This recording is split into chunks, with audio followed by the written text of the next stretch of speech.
Hello dear friends, welcome back. तो web application and multimedia के इस सेकेंड पार्ट के वीडियो में आपका स्वागत है। और section 2 data types and variables के बारे में डिस्कस करेंगे, जो कि क्लास 11th के सिलेबस को कवर करता है। तो आज हम जानेंगे डेटा टाइप्स के बारे में कि डेटा टाइप्स होता क्या है। तो data type is the classification और टाइप ऑफ डेटा, मतलब किस तरह का डेटा आप रखने वाले हैं ये डेटा टाइप ही बताता है। और आखिर अब वैल्यू आप रखेंगे कहाँ, तो वैल्यू हम कहीं ना कहीं किसी वेरिएबल के अंदर रखते हैं। किसी वेरिएबल या किसी ऑब्जेक्ट के अंदर जो वैल्यू आप रखते हो वो डेटा टाइप से ही आइडेंटिफाई होता है और आपका जावास्क्रिप्ट उस चीज़ को रिकॉग्नाइज करता है। It is very important factor for every programming language, चाहे वो विजुअल बेसिक की बात हो, सी शार्प की बात हो, सी प्लस प्लस या जावास्क्रिप्ट की बात हो। जावास्क्रिप्ट कई तरह के डेटा टाइप्स को सपोर्ट करता है और उस डेटा टाइप को अगर कैटेगराइज किया जाए तो हम सबसे पहले बात करेंगे प्रिमिटिव डेटा टाइप्स के बारे में। ड्राइव डेटा टाइप्स भी हो सकता है और प्रिमिटिव डेटा टाइप्स भी होता है। प्रिमिटिव डाटा टाइप्स क्या है, तो ये एक्चुअली ये बिल्डिंग ब्लॉक्स ऑफ प्रोग्राम्स होते हैं। ये जो डाटा टाइप्स होते हैं किसी भी प्रोग्राम के प्रोग्रामिंग करने में आपकी बेसिक हेल्प करती है। ये a single literal value is assigned to a type number, string characters. JavaScript में 3 बेसिक डेटा टाइप्स अवेलेबल होते हैं आपके पास, जिसको आप प्रिमिटिव डेटा टाइप की कैटेगरी में रखते हो। एक होता है आपका न्यूमरिक। जब हम न्यूमरिक डेटा टाइप की बात करते हैं, इसका मतलब हम बात करते हैं इंटीजर या फ्लोटिंग पॉइंट नंबर। इंटीजर का मतलब होता है ऐसा नंबर जिसमें जो पॉजिटिव और नेगेटिव तो हो सकता है, बट उसमें कोई पॉइंट नहीं होगा, उसमें कोई डेसिमल पॉइंट नहीं आएगा। और इंटीजर नंबर को जावास्क्रिप्ट के अंदर में आप डेसिमल बेस में, ऑक्टल बेस में या हेक्साडेसिमल बेस में रिप्रेजेंट कर सकते हैं। ये पॉजिटिव और नेगेटिव भी हो सकता है। इसके बाद आता है बात आपका floating point number. Floating point number हम ऐसे नंबर को कहते हैं जो डेसिमल पॉइंट के साथ होते हैं, फ्रैक्शनल वैल्यू में होता है, जैसे 12.3, 1.5 ई टू द पावर -2 ई -2 ई, यहाँ पे एक्सपोनेंशियल यानी कि साइंटिफिक नोटेशंस में होता है। जावास्क्रिप्ट में जो नंबर आप डेसिमल में रिप्रेजेंट करते हो वो डबल प्रिसीजन होता है और 64 बिट फॉर्मेट में होता है। डबल प्रिसीजन का मतलब हो गया कि पॉइंट के बाद आप 15 डिजिट तक नंबर लिख सकते हो।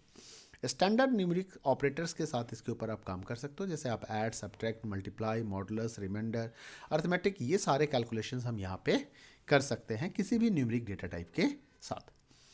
सेकेंड प्रिमिटिव डेटा टाइप्स की कैटेगरी में आपके पास आता है स्ट्रिंग। स्ट्रिंग क्या है? स्ट्रिंग का मतलब हो गया collection of characters which are includes with either single और डबल कोट्स। वो चाहे सिंगल कोट या डबल कोट्स के थ्रू लिखा जाएगा। जैसे आप देख सकते हो यहाँ पे डबल कोट्स का इस्तेमाल करके कुछ सेट ऑफ कैरेक्टर्स को इसके अंदर लिखा गया है। तो ये क्या है? हमारा स्ट्रिंग है। जो कोट होते हैं सिंगल या डबल कोट्स, वो स्ट्रिंग के स्टार्टिंग और एंडिंग पॉइंट को बताते हैं कि कहाँ पे आपका स्ट्रिंग स्टार्ट हो रहा है और कहाँ पे एंड हो रहा है।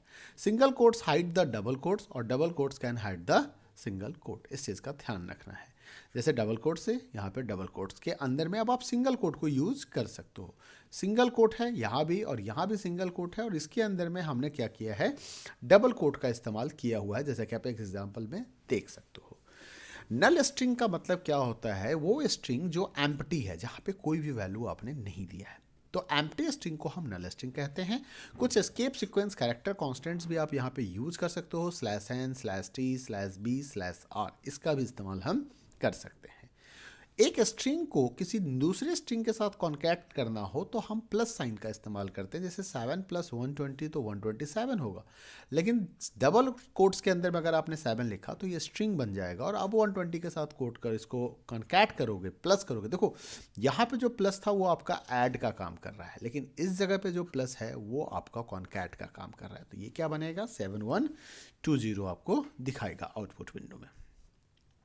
बुलियन डाटा टाइप भी हमारे पास है। बुलियन डाटा टाइप मतलब जहाँ पे डेटा को हम न्यूमेरिक यानी कि ट्रू एंड फॉल्स के सेंस में रखना चाहते हैं। जब आप वैल्यू को ट्रू एंड फॉल्स के केस में रखना चाहोगे तो उसके लिए आपको बुलियन डेटा टाइप लेना पड़ता है। ट्रू का मतलब 1 होता है और फॉल्स का मतलब 0 होता है। When this values are compared then true value is taken as a 1 and false as a taken as a 0। Numeric comparison and equality operator is use for this comparison. अब बात हम करते हैं, अभी हमने प्रिमिटिव डेटा टाइप की बात की थी, अब हम बात करेंगे कंपोजिट डेटा टाइप। ये कंपोजिट डेटा टाइप क्या होता है? This types of the data are complex in nature. ठीक है, कॉम्प्लेक्स नेचर का होता है which consist more than one component, मतलब एक से ज़्यादा कंपोनेंट वहाँ पे कंबाइन। जैसे अगर आप न्यूमेरिक प्रिमिटिव की बात कर रहे थे, तो जब आपने न्यूमेरिक बोला तो सिर्फ नंबर की बात हो रही है, स्ट्रिंग बोला तो सिर्फ स्ट्रिंग की बात हो रही है, बूलियन बोला तो बूलियन। लेकिन यहाँ पे क्या होता है, कलेक्शंस की बात होती है, मिक्सर की बात होती है। जैसे हम ऑब्जेक्ट की बात करते हैं, एरे की बात कर लें, फंक्शन कर लें, ये this all are the composite data type. Object contains properties and methods, मतलब यहाँ पे ऑब्जेक्ट की अगर हम बात करेंगे तो इसके साथ अपनी कुछ प्रॉपर्टीज और मेथड्स होंगे। एरे के अंदर में सिक्वेंशियल लिस्ट ऑफ एलिमेंट्स होंगे और फंक्शंस के अंदर में कलेक्शन ऑफ स्टेटमेंट्स होंगे। तो these are the composite data types. उसके बाद आता है नल एंड अनडिफाइंड वैल्यूज।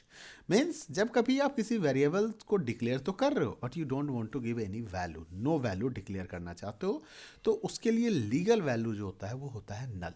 ये ना तो एम्प्टी स्ट्रिंग है ना ही ये जीरो है। Null value is use to initialize the object to clear the value of variable and memory assign to object becomes the free. मतलब भाई उस वेरिएबल को कोई वैल्यू नहीं देना चाह रहे हो, उसके मेमोरी को फ्री करना चाह रहे हो, तो आप उसके लिए नल असाइन करोगे।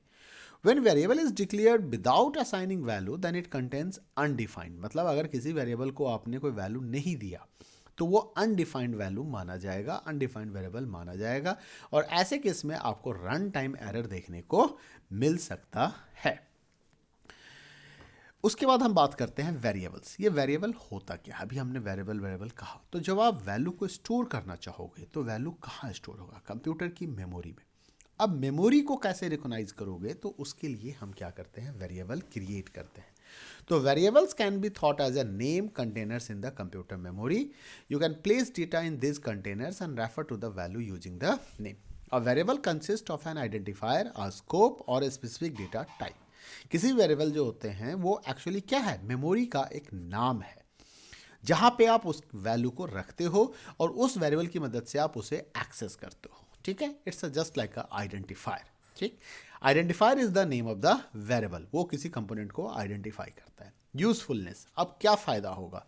When code is written they can be use in place of the unknown value. जब आप कोड लिखते हो तो हम वेरिएबल का यूज करते हैं किसी भी वैल्यू को स्टोर कराने के लिए। व्हेन स्क्रिप्ट इज रिटन हम उसे सेव करते हैं।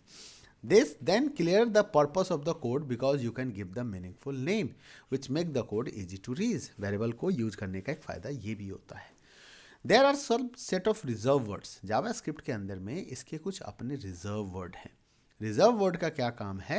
रिजर्व वर्ड, जो ये सारे रिजर्व वर्ड्स आपको यहाँ पे लिस्ट प्रोवाइड किया गया है, ब्रेक, केस, कैच, ये कुछ ऐसे वर्ड हैं जिस वर्ड को आप एज अ वेरिएबल नहीं यूज करते हो, ये एज अ कमांड यूज हो रहा होता है जावास्क्रिप्ट पे। अब आती है बात कि वेरिएबल का नाम कैसे रखेंगे। This is the naming conventions. किसी वेरिएबल का अगर नाम देना हो तो इसके कुछ रूल्स होते हैं। जैसे कि जावा का वेरिएबल केस सेंसिटिव होता है। केस सेंसिटिव का मतलब हो गया कि upper case and lower case में डिफरेंट माना जाएगा। अगर एक ही वेरिएबल का नाम किसी ने एन लिख दिया और किसी ने कैपिटल एन लिख दिया तो this both are the two different variables. ठीक है।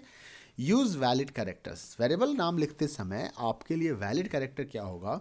A variable must begin with underscore और लेटर ओनली। यानी कि नाम का पहला कैरेक्टर कोई अल्फाबेट हो सकता है या अंडरस्कोर हो सकता है।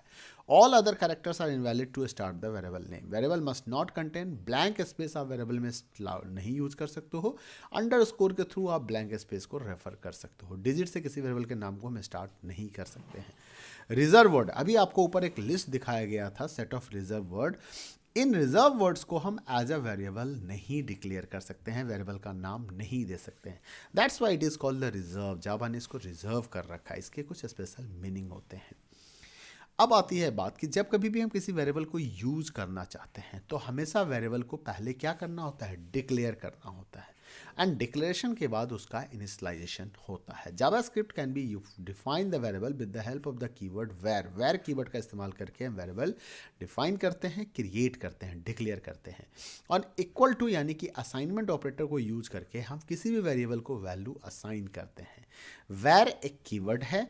User can either separately declare the variable then assign the value to it और straight away declare the initialise the variable. मतलब आप वेरिएबल को 1 by 1 डिक्लेयर करके उसको वैल्यू भी दे सकते हो और आप एक साथ भी वेरिएबल, पहले वेरिएबल डिक्लेयर कर लो, बाद में वैल्यू दे सकते हो। डिक्लेयर न्यू वेरिएबल, जैसे कि एक वेरिएबल आपको डिक्लेयर करना है तो इसने क्या लिखा? Var num value. अब आप देख सकते हो यहाँ पे सेमी कॉलन लगाया गया है at the end of the statement, मतलब कि ये वेरिएबल डिक्लेरेशन हो गया, हमने इसको कोई वैल्यू असाइन नहीं किया है।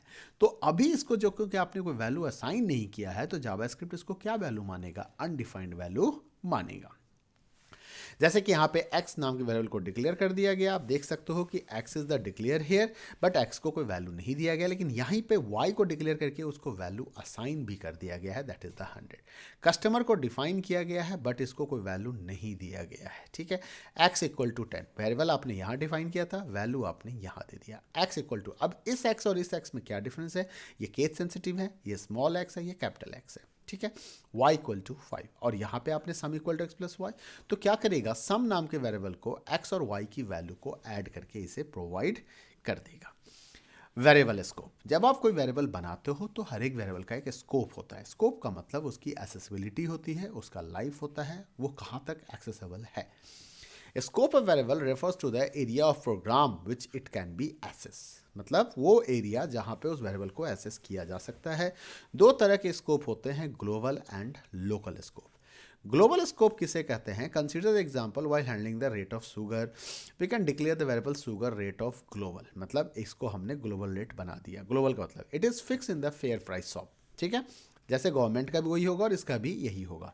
Through out the state all the fair price shop, जितने भी फेयर प्राइस शॉप हैं सभी के पास इसका कॉस्ट सेम माना जाएगा, सेम रखा जाएगा। तो उसे हम क्या कहते हैं, मतलब ऐसा वेरिएबल जिसको हर कोई एक्सेस कर रहा है और सबके लिए कॉमन है, अगर एक बार चेंज हो जाएगा तो सबके लिए चेंज होगा, तो that is called global.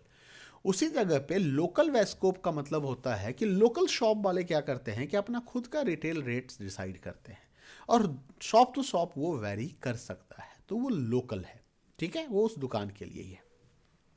Concatenation of variable, concatenation का मतलब मैंने क्या बताया था कि जब आप वैल्यू और वेरिएबल्स को कंबाइन करना चाहते हो, किसी वेरिएबल्स और स्ट्रिंग को ऐड करना चाहते हो, तो उसके लिए कॉन्केटनेट ऑपरेटर यानी कि प्लस ऑपरेटर का इस्तेमाल करते हैं। Addition is perform when both operands are number, जब दोनों नंबर होगा तो वो ऐड करेगा, लेकिन अगर वो नंबर और स्ट्रिंग होगा तो वो हमेशा कॉन्कैट करेगा। जैसे कि आप नीचे देख सकते हैं, नीचे कुछ कॉन्केटनेशंस का एग्जाम्पल दिया हुआ है।